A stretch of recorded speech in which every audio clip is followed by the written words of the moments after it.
This is one of the biggest updates Google is changing to target-based bidding strategies. If you're using target CPA, cost per action, target ROAS, return on ad spend, or target CPC, cost per click, most likely you have seen this new notification pop up in your Google Ads account.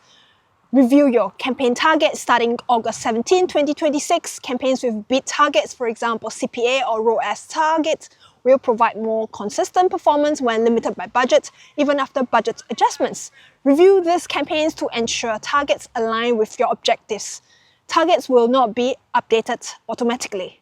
In this video, I will break down what this announcement means for you and what is changing with Google's bidding system and the things you need to do to prepare for this upcoming change to ensure your ad performance continues to stay consistent.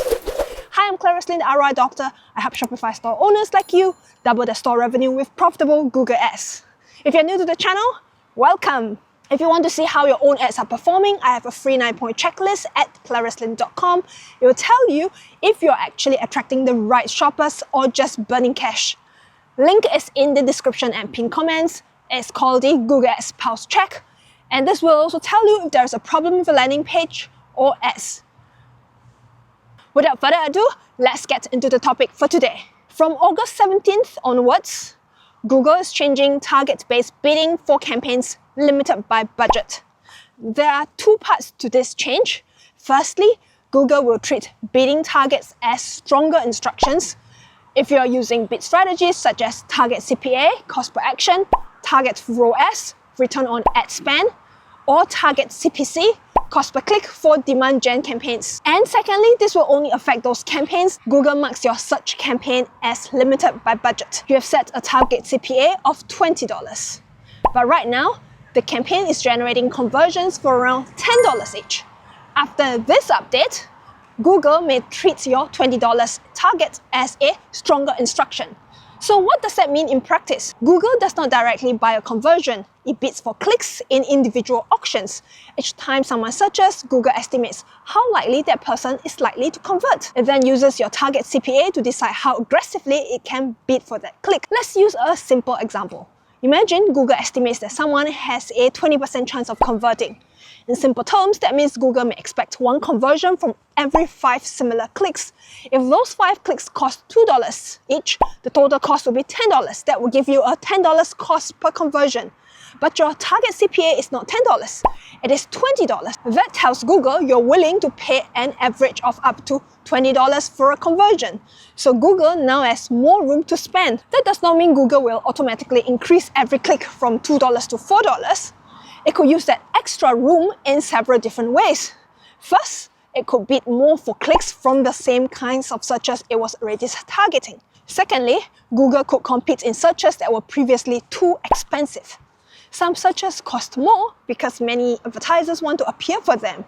Google may have avoided those searches before because the clicks were too expensive compared with the chance of getting a conversion. But with a $20 target CPA, Google now may decide that those higher costs are acceptable for you. Thirdly, Google could spend money on people who are less likely to convert. For example, it may previously have focused on people who appeared ready to buy. It could now also spend money on people who are only researching, comparing options, or showing weaker buying intent. Fourth, Google could change where your budget is being spent. It may spend less on the cheaper searches that were already generating conversions and spend more on broader, more competitive, or less proven search queries.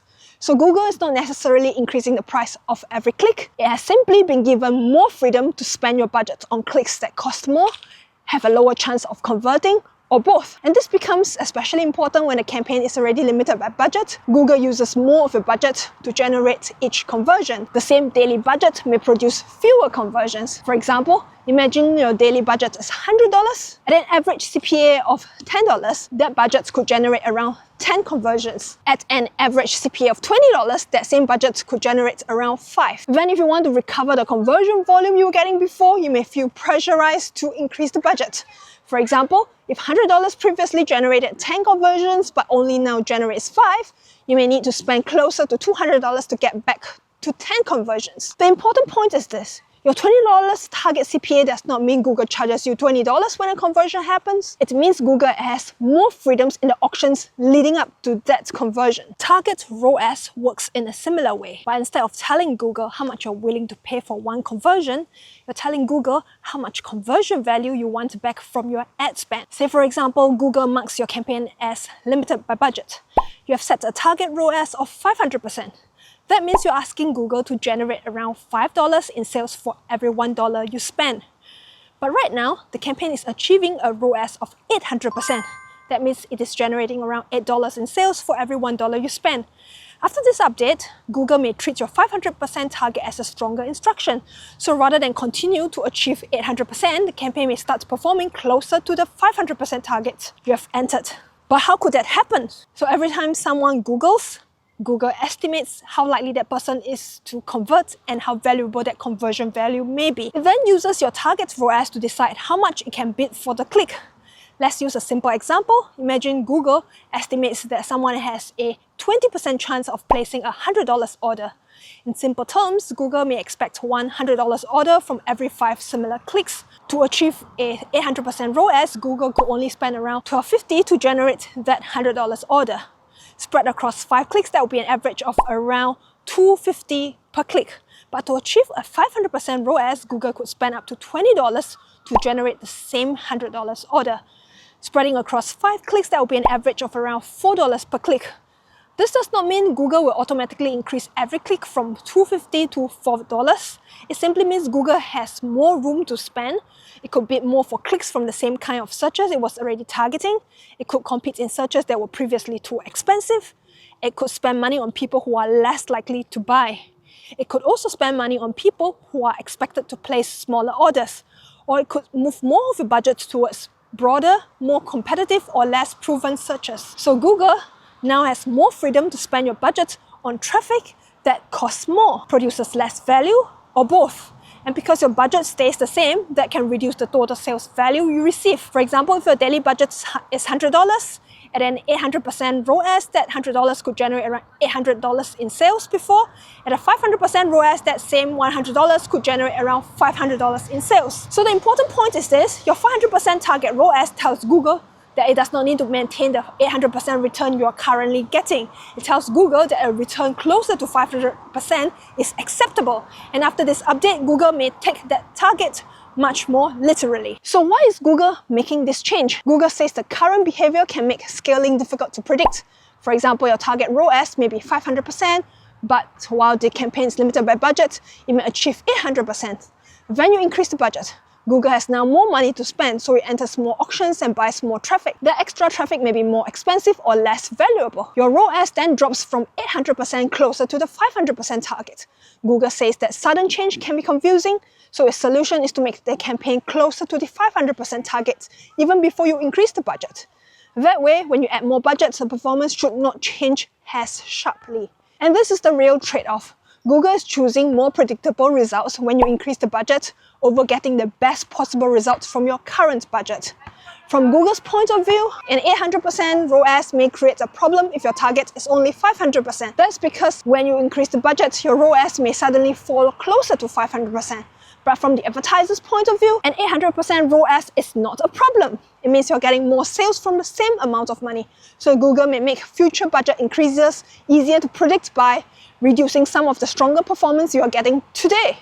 That is the important difference. This update is not designed to get the highest possible return from your current budget. It is designed to keep the campaign closer to the target you entered both before and after you increase the budget. Target CPC is slightly different. With target CPC, you're telling Google the average amount you're willing to pay for a click.